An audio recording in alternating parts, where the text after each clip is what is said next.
to Deadwood, welcome to Saloon 10. I got a couple of announcements to make before I get started here. There is still a plague going around, so we are still practicing social distancing. We would appreciate your cooperation in any way you can to help us out with that. We do have sanitizing stations located throughout the place. There's one on that wall right over there, and then they're in front of the front doors. Feel the need to use it.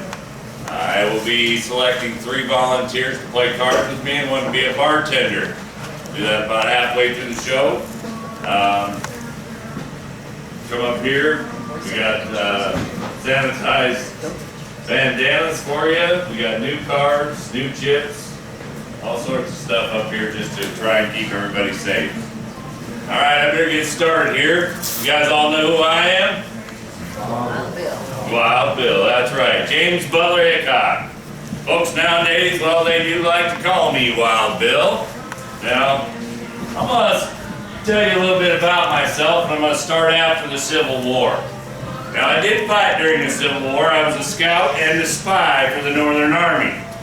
But when the war ended, I was just like everybody else. I needed work. So I took off looking for work, headed west. Now, I didn't get too far west before my first stop in a town called Springfield, Missouri. Now, when I got to Springfield, I found me a card game right away because that's just what I do. And if you don't know anything else about me, surely you know that I can't pass me up a good game of poker. Now, in this game, I played with a fellow by the name of Davis Tutt. And Davis, he was a Southern boy, and of course I fought for the North during the war, so how we got along well enough to sit across the table from each other, I have no idea. Man, that guy really did not like me at all. You know, come to think of it, it might have had something to do with me seeing his girlfriend. Well, that's a story for a different time. Now, we're playing cards for a few days, and I end up owing Davis about $35. Now, $35 being quite a sum of money that I didn't have, and Davis really wanted some collateral, I didn't know what I was going to do. All I had was an old pocket watch my daddy had given me, and I wasn't about to give that up. But Davis, he was relentless. He wanted something to ensure him that he was going to get his money back. So, reluctantly, I did end up giving him that pocket watch, but I told him, I said, now Davis, don't be going around telling everybody how you took that from me in a card game, because that ain't how it happened. That watch means a whole lot more to me than $35, and I'm getting it back. Well, the very next day, here's Davis Tutt in the streets of Springfield, swinging that watch around, taunting me with it. Oh, I yelled at him across the town square, told him to knock it off, but he didn't want to listen. He yells back at me, I yell back at him. Then what's he do? He pulls out a gun and he takes a shot at me. Landed right at my feet. Well, if you know anything about the West, you don't take a shot at somebody unless you expect one coming right back at you. And I don't miss. I lined up at Davis 75 yards across that town square with my 36 caliber black powder pistol. Bang! One shot, right through the heart. Well, the authorities there in Springfield were none too happy with me shooting a fella down their streets. They arrested me. They told me that I was liable for the death of Davis Tutt. Well, I said, what about self-defense? He shot first. Yeah, all the witnesses on his side said he was just funning around. He wasn't really shooting at me. You know, I'm quite sure he doesn't think it's too fun anymore. Well, the judge saw it my way. Self-defense. I was acquitted there in Springfield. But I did figure it's about high time I got out of town. Now, as I'm leaving town, I run into another fellow who just happened to be at that gunfight, and he saw the whole thing. He was a writer by the name of Henry Nickel. Now, Mr. Nickel, he wrote for Harper's Monthly. He wrote a lot of them dime novels out on the East Coast. Said he wanted to do an interview with me. See, the people out there, they needed a hero of west, and, well, I guess he's gonna make me it. Now, in this interview, I told him some stories about myself, and yeah, maybe I exaggerated just a tad, but not nearly as much as he did. By the time he told that story, he had me killing over 200 people. Can you believe that? It's more like less than a half a dozen at this point. But it did make me famous. I went from being James Butler Hickok to being Wild Bill Hickok, the Prince of the Pistoliers, the greatest gunfighter the West had ever seen. And while the fame was nice, it kind of put a target on my back. Now, every guy that had a gun wanted to be the guy that shot down the greatest gunfighter. Well, I had to be extra cautious from then on. Now, I still need to get out of Springfield, though acquitted, they were not happy about it. And, well, I still needed work, so I took off and I headed west again. I traveled across Kansas doing odd jobs just to survive. Drove a little freight for a while. A few other things. But as I'm out there looking around, I noticed a lot of small towns were sprouting up out there. Yeah, it seemed like everybody just kind of headed west on this big land grab, you know? Well, it also seemed to me, not a lot of them towns had any law in them to speak of. That gave me an idea, maybe I should be a lawman. So that's what I did. Now, I cleaned up a lot of towns across Kansas. Places like Fort Riley, Hays City, a few more. Till I ended up in Abilene, Kansas. Now, see, Abilene, it was a rough cattle town. One of the roughest there was. People in Abilene, well, them cattle drives would come through town and scare the daylights out of all of them. They'd shoot their guns off, cause big ruckus all over town, and, well, I can say they were more than happy when they heard the great Wild Bill Hickok was coming to clean that place up. I got there, spent a few days getting to know everybody, and got along with everybody pretty much well, except for one guy. Well, there was a couple, but this one guy in particular, now, there's always this guy, right? Everywhere you go. Now, this guy was named Phil Coe. Phil, he was a Texas cattleman. He bought a bar there in Abilene, and I guess he had a little problem with my authority. See, as a marshal, I laid down the rules and I enforced them. I told them, do not bring your guns to town. Certainly don't be shooting them off in city limits. But, you know how that goes. One thing leads to another. Early one evening, I'm sitting in the saloon, minding my own business, winding down from a long day's work, and I hear this ruckus in the street. People are screaming and hollering, guns are going off everywhere. I ran outside to investigate, and who is it? It's Phil Coe and all his friends shooting up the town, scaring everybody. Well, much like Davis, I yelled at him to knock it off too, but he didn't want to listen either. Pretty soon we got this big shouting match going on in the street, and, well, Phil reaches for his pistol. Big mistake. I'm quicker. I saw him reach for mine, drew first, bam, I shot him dead right there. But, like I said, he had all those friends with him. And they all had guns too. I'm by myself, I'm on the defensive. I looked up at them all and I yelled, who wants the rest of these? Nobody said a word. Till I heard somebody yell my name from back in the alley. I turned quick, shot again. Shot my deputy, Mike Williams. You guys are laughing over there. Come on now. 6 sense of humor on that side of the room. That was a bad day. Didn't much want to be a lawman anymore after that. So I gave it up, and I moved on. Oh, I bounced across Kansas again, doing the things I like to do to try to make myself feel a little better. I mean, Sure, I had a drink or several, but I did find good card games about any town I went to. Great ones, really. You know, at this point in my life, well, after I'd shot my deputy, my friends were worried about me. They said I was drinking too much, spinning out of control, wasting my life away, and, well, they all wanted to give me a leg up of sorts. When I ran into Buffalo Bill Cody, now I know y'all know who that is, and Buffalo Bill and our other friend Texas Jack, they come up to me and say, Bill, we're taking a Wild West show out to the East Coast, and we would be honored if you would join us. Well, not doing much else at the time and really needing some money, I said, why not?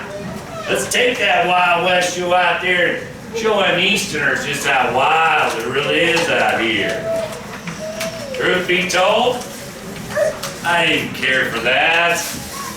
No, some people are showmen and some aren't. Buffalo Bill? Heck yeah, there's a showman for you. Me? No, not so much. And I tell you, I did get into a lot of trouble out there. See, my friend Buffalo Bill, he just didn't think it was right that I was drinking and carrying on during the shows. Well, he took my liquor away. I'm here to tell you it made me rather ornery. Oh, I shot the lights out of Madison Square Garden, shot a couple of extras with blanks and started their pants on fire because I thought it was funny. Yeah, they didn't. I'd say by the end of it all, my good friend Buffalo Bill regretted every minute of taking me with on that tour. So I saved the trouble of firing me and I quit. The West was calling me again anyhow. I had to get back out here. I took off up the East Coast, headed west. Now, I spent several weeks out on the trail before I pulled up at a place called Cheyenne, Wyoming territory. Now, when I got to Cheyenne, of course, I found me a card game right away, and, well, I played for a few days, was doing pretty good. I look up from the table, and in walks a lady friend, Agnes Lake. Now, see, I'd known Agnes for years, and when we got back together, it's like we never left each other. I found out she's fond of me, at least as fond as I was of her, so I asked her to marry me. You know what she said? No, she didn't say no. Come on now, would I even tell a story and she said no? Jeez. She said yes. Oh, we had a nice little wedding there, and then I whisked her away on a honeymoon to Cincinnati. Oh, you laughing about Cincinnati? Is that where you're from? No? Is that where you went on your honeymoon? No? No. It's a great place in Queen City. It's a riverboats and everything. At least it wasn't Cleveland. No, I shouldn't say that. People from Cleveland get mad at me for that. Anybody here from Cleveland? No? Okay, well, we honeymooned in Cincinnati for a short spell, but Agnes, she hadn't worked there. She's run the circus by this time, and well, I had to get back out here. So I left her there and I headed back west. Oh, a few more weeks out on the trail, thinking for a while, decided maybe I'd head back to Cheyenne. Why not? Seemed like a right fine town. Maybe that's where I'll go start working on my fortune so me and Agnes can retire. Turns out, Cheyenne was not nearly as good to me as I'd initially hoped. Now, I went on this long streak of bad luck, you see. I lost all my money at the card tables. I ended up penniless in the streets of Cheyenne. You know what they did to me there? They arrested me. They told me I was a vagrant.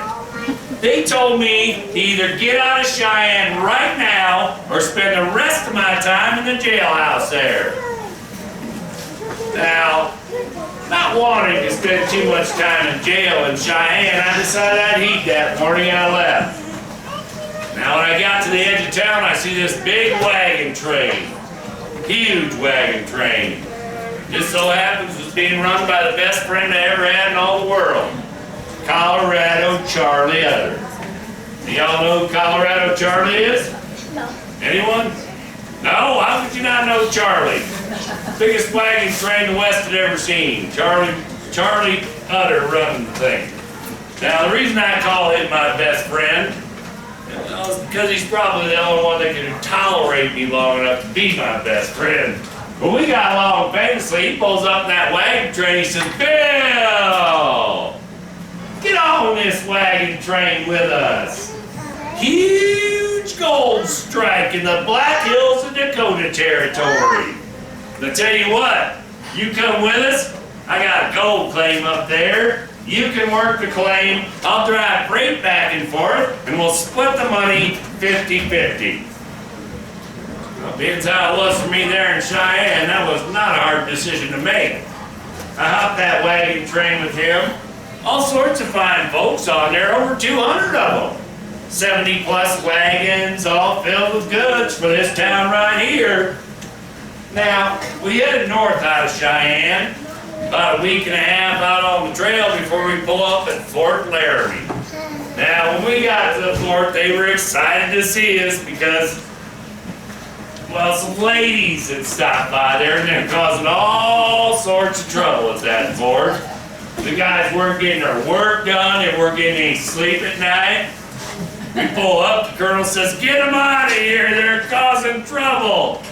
Bill, Charlie, these women, they just won't leave, we can't get them out of here. You guys ain't getting anything done." I look over and, well, there's Dirty M, Madam Mustache, a little tidbit was there.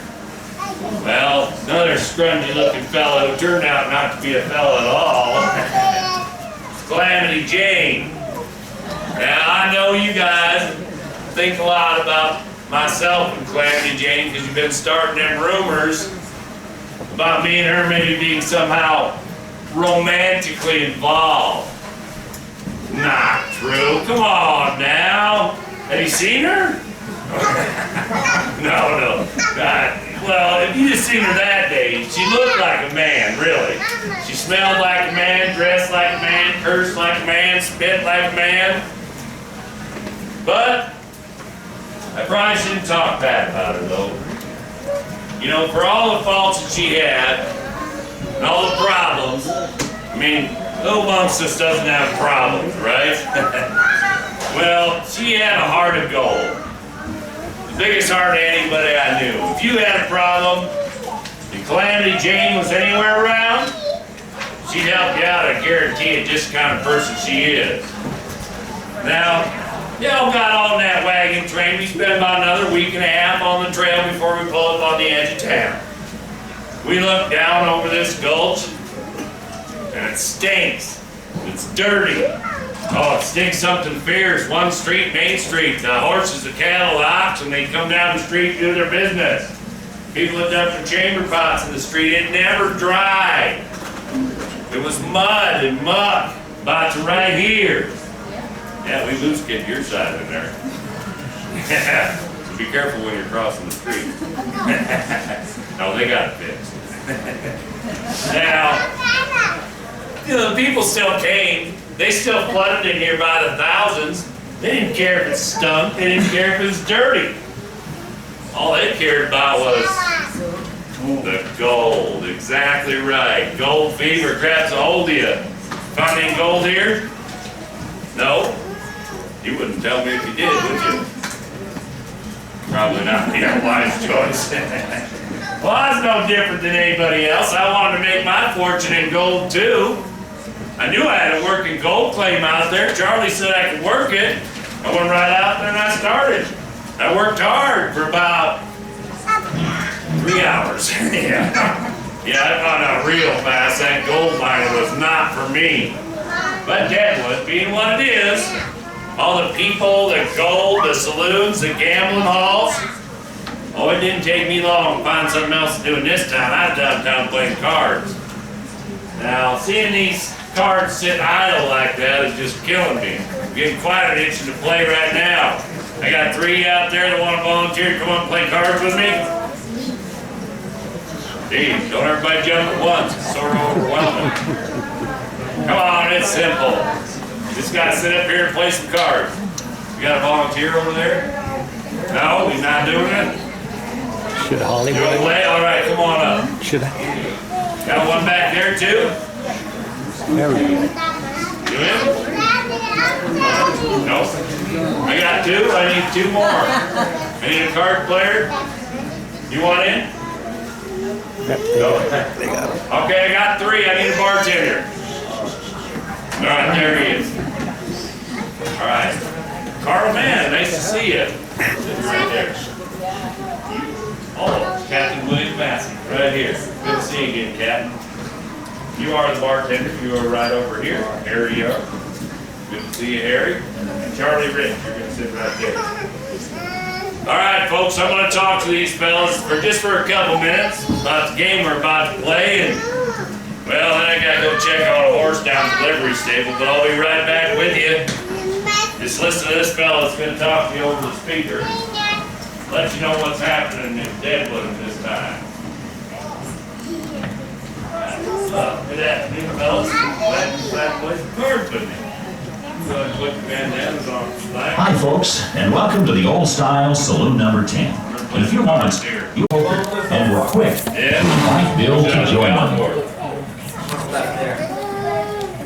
Carl? While Bill's reputation demanded that he be exceedingly cautious. For instance, he never liked to sit with his back to the door.